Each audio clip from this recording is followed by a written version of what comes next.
Well, hi, boys and girls. Glad you're here for another day of Stories with Miss Debbie. We are reading Hank, the Cowdog, and Monkey Business. Yesterday, they went to do guard patrol and was looking for the rabbit, and it was hiding in the pipes. They had been outfoxed. So, let's go into chapter 2. It says, The mysterious red box appears. I turned my eyes back to Drover. Well, are you happy? Oh, about the usual, I guess. You've ruined the exercise and made a shambles of our entire morning's work.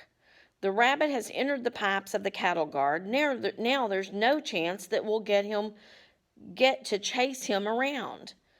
Well, I guess we go back down to the gas tanks and catch up on our... Not so fast. Just because he gave us the slip doesn't mean we're going to quit and go home in disgrace. We'll just have to bark him out. Battle stations, Drover, and commence barking. We rushed to the north end of the cattle guard. I began the procedure by peering into one of the pipes and sniffing it out. This is going to be easier than I thought. He's in the middle pipe. We've got him trapped, and now all we have to do is surround him. How do we do that?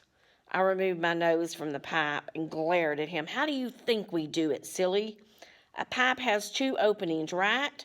I have the opening covered that leaves only one, right? Can you follow the logic to its conclusion, or do I have to lead you to it? Well, let's see. If you've got this in, maybe I think I got it. If I go down to the other end, we'll have him surrounded. Very good, Drover, only you forgot the most important part of the whole procedure. Drop your front end to the ground, elevate your little hiney, wag your tail, and bark. I don't have much of a tail to wag. That's correct. You may need to wag your hiney instead of your tail, since you have a stub tail. Yeah, that's what I meant.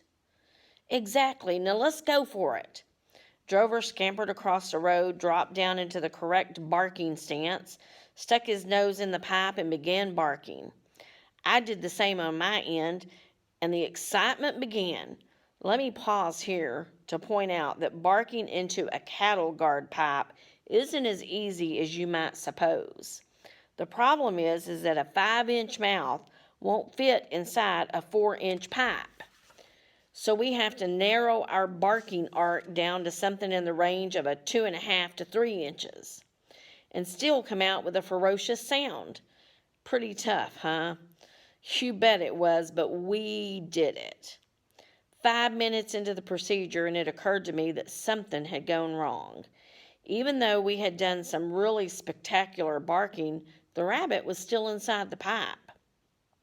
I raised up and went through my checklist and discovered, Drover, you're barking in the wrong pipe. Move 1 pipe to the left. Oh, okay. He did, and we began the whole procedure over again from step 1. It took me another 15 minutes to realize that we still had a flaw in the ointment. Drover, I said, to move over 1 pipe to the left. I did. No, you moved over 1 pipe to the right. Right is wrong. I'll be darned. What's left in this old world if right is wrong?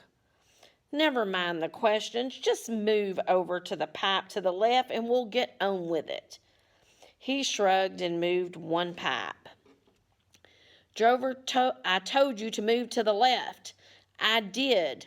No, you moved to the right. No, I went left. See, here's my left paw. He held it up. It appeared to be a left paw, all right. But how could that be? Something strange was going on here, and I went into deep concentration to find a solution. All right, Drover, I think I found the missing piece of the puzzle. We're standing on opposite sides, you see. All we have to do is swap ends, and your left will become my right. We swapped ends and both moved 1 pipe to the left, and that was odd. This time we both ended up on the wrong. Drover, I'm beginning to suspect that there's a mysterious magnetism in this cattle guard. It distorts the points of the compass and confuses our sense of direction. Yeah, but we don't have a compass. But if we had one, it would be distorted. The point is, with this heavy magnetic field at work, we'll have to change our tactics. This time, we'll put our noses into the middle pipe. Middle pipe? Okay, let's see here. The middle pipe would be the one in the middle. That's correct. And once we direct both our barkings into the same pipe, you see the concentration of the sound will drive the rabbit out. Once he's outside, we'll catch him. Let's get after it. We put our noses into the pipe, and the same pipe this time, and began the barking procedure all over again.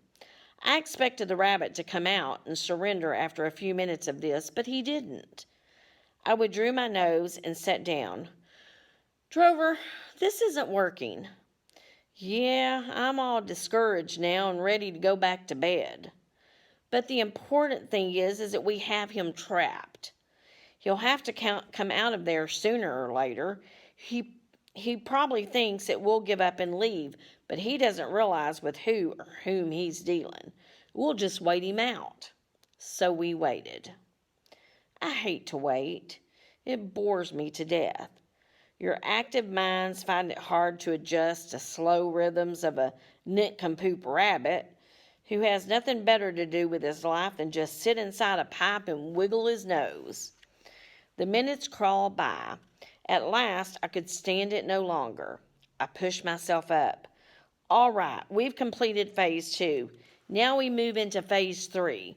We'll change ends again and see if that helps. We swapped ends and went through the barking procedure once again, and at that point I began to face the possibility that we would have to rip the steel pipe and destroy the entire cattle guard. I hated to take such drastic action, but this rabbit was testing my patience. So I took 3 steps backward and peered into the pipes. One more time to confirm my visual. A truck was coming from the east. No, 2 trucks were coming from the east. 3 trucks. 4, 5. A whole bunch of trucks. This was very strange. Seldom, if ever, had I seen so many trucks coming down our road at once. Someone on the creek must have been delivering a bunch of cattle that day, which meant that the approaching trucks were of the cattle truck variety. Drover, stand back and prepare to bark at these cattle trucks. As far as I know, they haven't been cleared to cross this ranch. Each of us took a step or 2 backward, crouched down, and prepared to give them the barking they so richly deserved. Here they came, a long line of trucks. That was odd. Painted red, white, blue, yellow, with the pictures of clowns and elephants and monkeys and people swinging on trapezes painted on the side. Drover, I want a complete description of every one of these trucks. I don't know what the neighbors are up to, but it's just possible that they've started raising elephants and clowns instead of cattle. Well, I'll be darned. The first truck was roaring down on us. Ready for heavy-duty barking? Just a few more feet, okay? Drover, let him have it. When the front wheels of the first truck crossed the pipes of the cattle guard, we leaped out of the shadows, so to speak, and barked it from both sides. Pretty slick maneuver. Caught them completely by surprise, and as you might have expected, they didn't even dare to slow down. The dust fogged us, but that didn't stop us from challenging the second truck, or the third. It was from the window of the third truck that the paper cup filled with ice cream flying hit me dead center on the back. Kind of shocked me there for a second. I yelped, but soon regained my composure. And by the time the back wheels of the truck crossed the cattle guard, I had jumped back into the struggle and torn most of the tread off of the outside tire. I mean, when they make me mad, they have to live with the consequences. I don't appreciate people throwing cups of ice at me when I'm on duty. They were just lucky I didn't get a good bite on that tire, or I might have disabled the entire truck. The dust boiled up and the trucks roared past and rumbled on over the cattle guard, and we gave them a barking they would never forget. I had my doubts that they would ever risk coming down my road again. It's possible that the weight of the first 5 or 6 trucks mashed the cattle guard down so that it was lower than the road. I say that because when the last truck came by, it bounced hard going over the cattle guard, so hard that the big red wooden box came loose from the top of the load and went flying off into the horse pasture. I opened my mouth to alert Drover to this turn of events, but the swirling dust was so thick that it filled my eyes and mouth with, well, dust, of course. I coughed and spat and waited for it to clear. All right, Drover, they're gone. Report in. Shoo! It's Dusty. That checks out. We had the same condition over here. Yeah, 'cause it was the same bunch of trucks. Exactly. Did we scare the liver out of those guys or what? I didn't see any livers, but I think they were scared. You bet they were scared. They'll think twice before they come down our road again. Oh, and did you notice that something fell off that last truck? He moved out into the middle of the road and sat down and began scratching his ear. Well, I couldn't see because of a big red box fell off that last truck and came to rest in our horse pasture. Stand by with search parties. We're fixing to take possession of that box.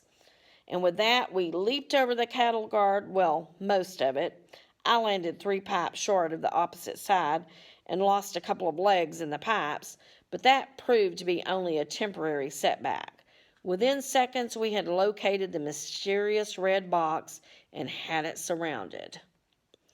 Okay, well, that's the end of chapter 2. I'm really curious what's in that red box. So you guys come back tomorrow for chapter 3, and let's see if we can figure out what's in that red box. I'll see y'all then.